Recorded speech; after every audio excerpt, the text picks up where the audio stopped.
ебать, видели?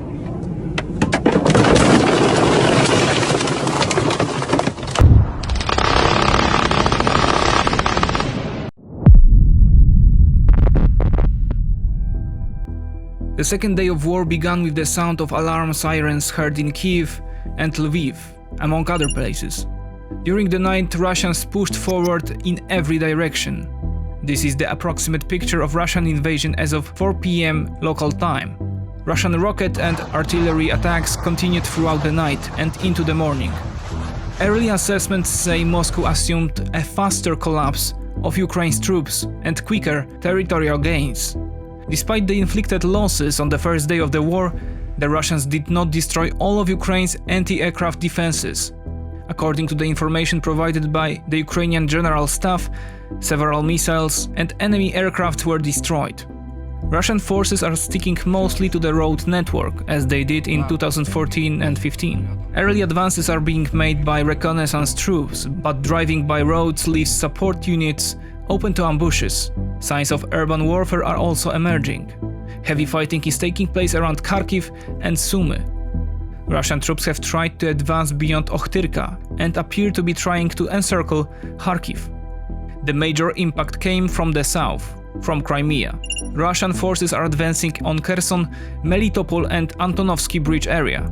There have been initial indications that Russian troops may have entered Mykolaiv, but this is likely only a reconnaissance element. Russia has made limited progress, and the Ukrainian side retains control of major cities. But the encirclement of Kyiv continues. The Ukrainian army has blown up 3 bridges around Kyiv in an effort to impede enemy advances, Euromaidan PR reported Friday morning. The army of the Russian Federation is conducting an offensive on both sides of the Dnieper River. The offensive from the north would not have been possible if not for the use of Belarusian territory. One side direction is from Mozyr on the left side of the Dnieper, and the second direction is Chernihiv on the right side of the river. These are photos of Kyiv Territorial Defense Forces defenders on the Podil district road bridge. According to reports, Ukrainian troops are moving to defensive positions near the city center. Still, the continuity of statehood in Ukraine is still preserved. The state, despite the difficulties, is functioning and performing its duties.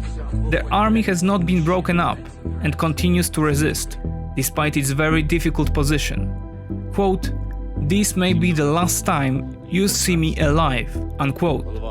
President Volodymyr Zelensky was to say at the recent video conference with European Union leaders, diplomatic sources said. Zelensky announced that he is staying in Kyiv.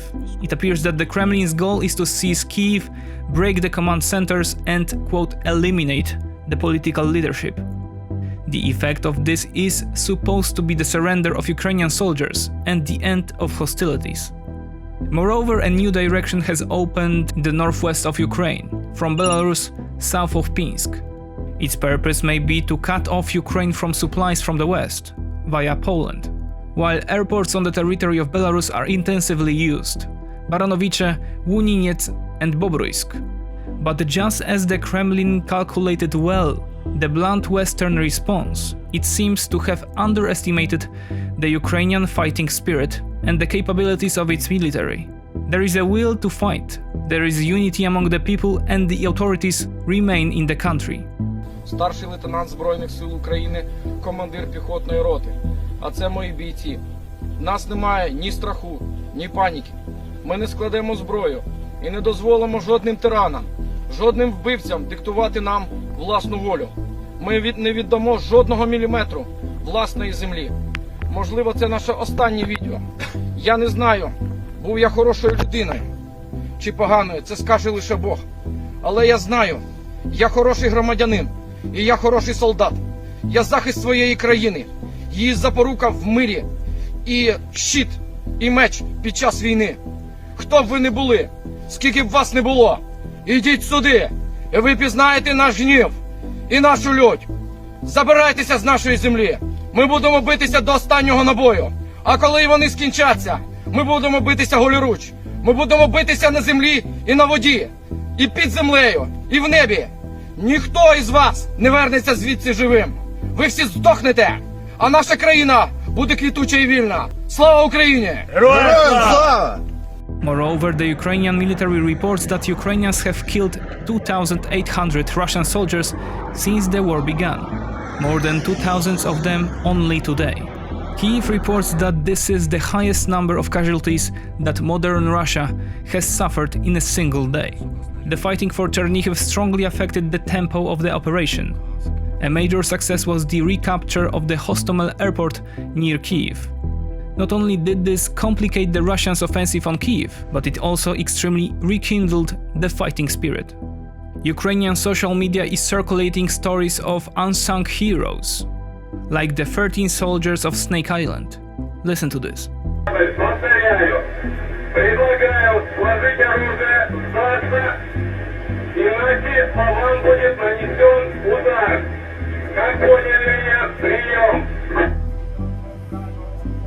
Все.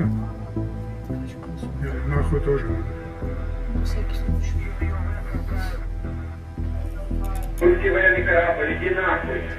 They were killed after this message. Imagination is also stirred by the legend of a Ukrainian pilot nicknamed, quote, Ghost of Kiev, who was said to have shot down 6 enemy planes with his obsolete MiG-29. Ukrainians also report on a sapper who was about to sacrifice his life on a bridge in Kherson. He planted a charge to blow up the bridge, but had no way to escape from it. Inevitably, it has to be said that the Ukrainians played the information war well and used social media to raise the fighting spirit.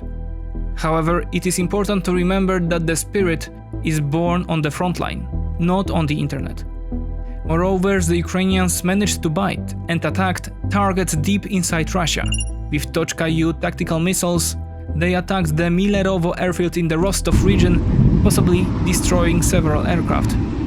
Nonetheless, we are still seeing limited Russian commitment to the offensive.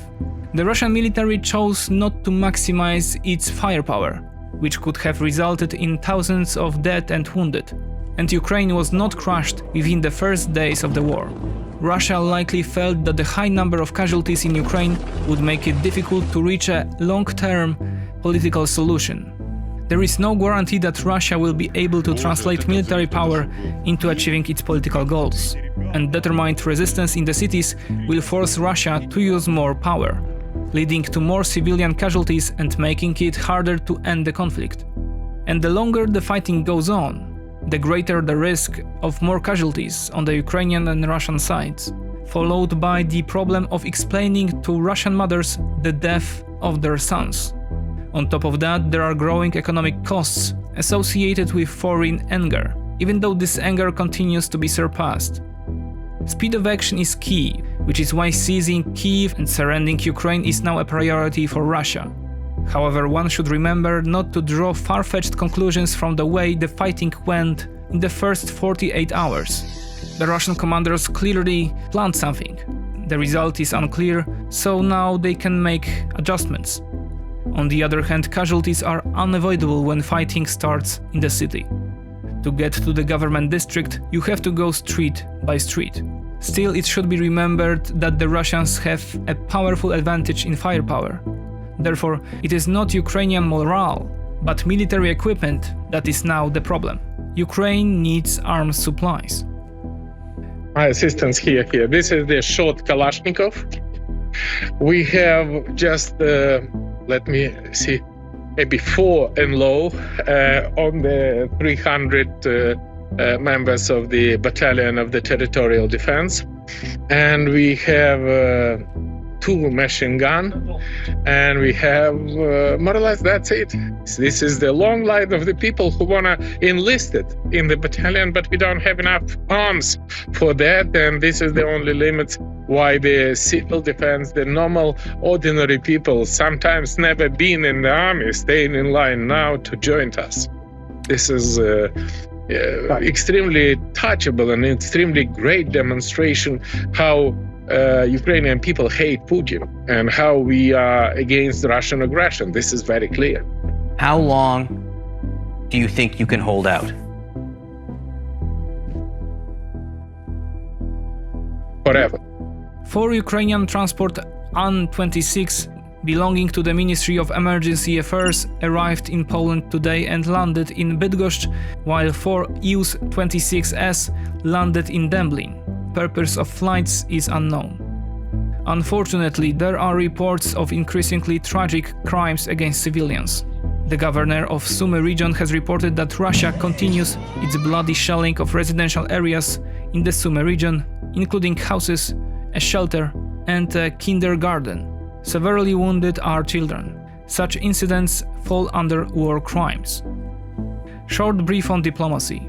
NATO's Very High Readiness Joint Task Force have been activated. While Putin, on the other hand, continues the rhetoric of dehumanizing Ukrainians and encouraging a putsch in Kiev. Quote, "It looks like it will be easier for us to come to an agreement with them than with this bunch of drug addicts and neo-Nazis who have settled in Kiev and taken the entire nation hostage." Whereas Sergei Lavrov explained why Russia had to start a war with Ukraine, and it was a pure example of fiction previously known from Orwell.